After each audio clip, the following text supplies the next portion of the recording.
Bonsoir à toutes. Alors, je vous retrouve ce soir pour vous parler d'un sujet assez récurrent après la rupture amoureuse, c'est cette impression que notre ex, il ne se concentre que sur le négatif, que sur nos défauts, sur les mauvaises passes, sur ce qui n'allait pas dans notre relation, et que le positif, tout ce qu'on a, tous les beaux moments qu'on a vécu, toutes nos qualités, bah, il est comme s'il les zappait en fait. Et ça, c'est très frustrant et c'est très blessant pour notre ego parce qu'on a l'impression de ne pas avoir vécu la relation de la même manière que lui et que lui finalement peut-être ne nous a pas aimé autant qu'on avait l'impression. Bah ça pour vous expliquer un petit peu le mécanisme, c'est pas du tout une question d'amour.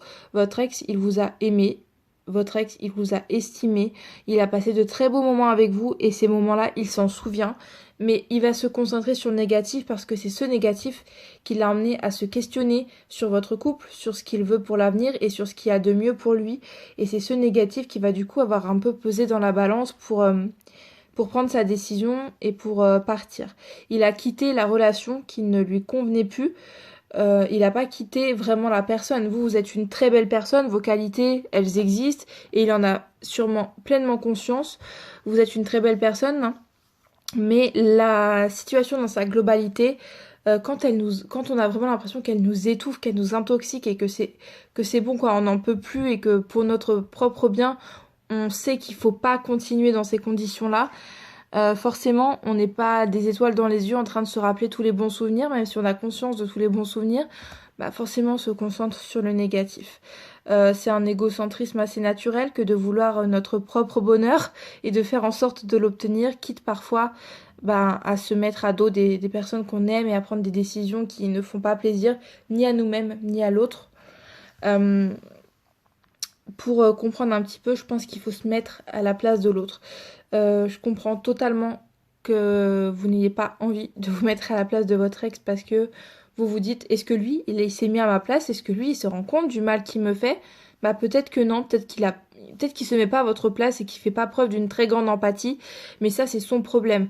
Vous, vous êtes une belle personne et pour réussir à le comprendre et à tourner la page un peu plus facilement, même si dans tous les cas c'est jamais facile, il faut savoir se mettre un peu dans ses chaussures et comprendre sa décision pour se rendre compte qu'il n'a pas fait ça par pure méchanceté, mais plutôt par bonté envers lui-même. Pas envers nous, hein, mais envers lui-même. Il a fait preuve d'une décision qu'il estimait la meilleure pour lui. Et c'est pour ça que le négatif, vu que c'est ce qui a poussé à prendre sa décision, bah, c'est ce qui prend le plus de place forcément sur la fin de la relation.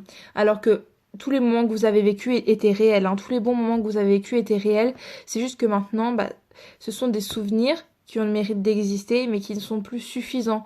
J'ai envie de vous dire, même vous le ramèneriez, j'ai réussi, un bout de la lune, euh, ce serait pas suffisant pour lui parce que derrière il y a un monde entier de choses qui ne lui conviennent plus et qui le rendent malheureux.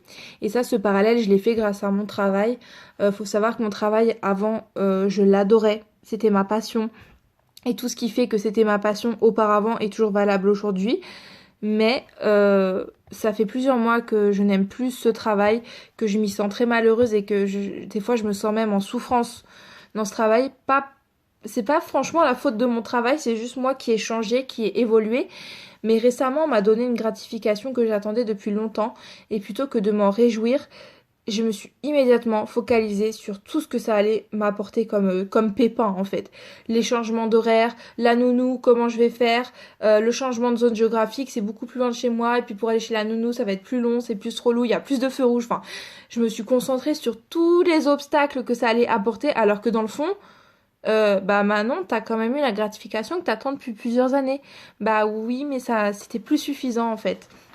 C'était pas suffisant parce que comme la situation ne me convenait plus, me rendait malheureuse, tu pouvais m'injecter du positif dedans, c'est quand même le négatif qui allait reprendre le dessus parce que j'étais malheureuse et parce que pour que je sois de nouveau heureuse, pour moi la seule solution, bah c'est de m'en aller. Je vais pas pouvoir le faire tout de suite et puis ça se fait pas forcément dans les mêmes conditions dans une relation amoureuse, mais voilà, c'est un parallèle que j'ai fait grâce à ça, c'est que on a beau me donner quelque chose qui m'aurait rendue heureuse avant, je me suis focalisée que sur le négatif et c'est assez normal en fait. Enfin, en tout cas, ça s'explique. Ça s'explique par le fait que euh, la situation ne me convient plus, donc forcément, je vois le négatif parce que j'avance dans une situation qui me fait du mal et plus j'avance, plus elle va me faire du mal parce que je n'arrive pas à m'en extirper. Et les relations amoureuses, c'est un petit peu pareil, c'est que quand la personne en arrive à ce point-là de mal-être, au point d'avoir besoin de partir, le négatif, ça prend la place la plus importante.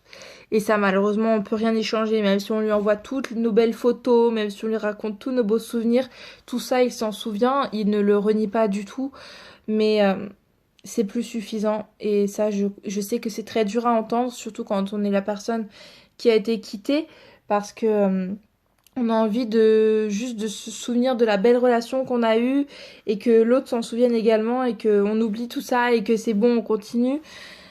Malheureusement, je pense que vous-même, quand vous vous mettez à sa place et quand vous vous imaginez dans ce genre de situation, vous savez que quand on est trop malheureux pour réussir à regarder du bon côté, le bon côté des choses, c'est qu'il est temps en fait de faire quelque chose, de, de, de mettre un terme à la situation. Donc j'espère que ça vous aura un petit peu expliqué comment peut percevoir votre ex, comment il perçoit les choses, pardon, je bug, comment il perçoit les choses, même si c'est pas forcément facile à admettre, mais si vous avez besoin d'en parler, je suis toujours disponible en message privé, n'hésitez pas à venir me contacter. Je vous souhaite une très belle soirée et une très belle nuit.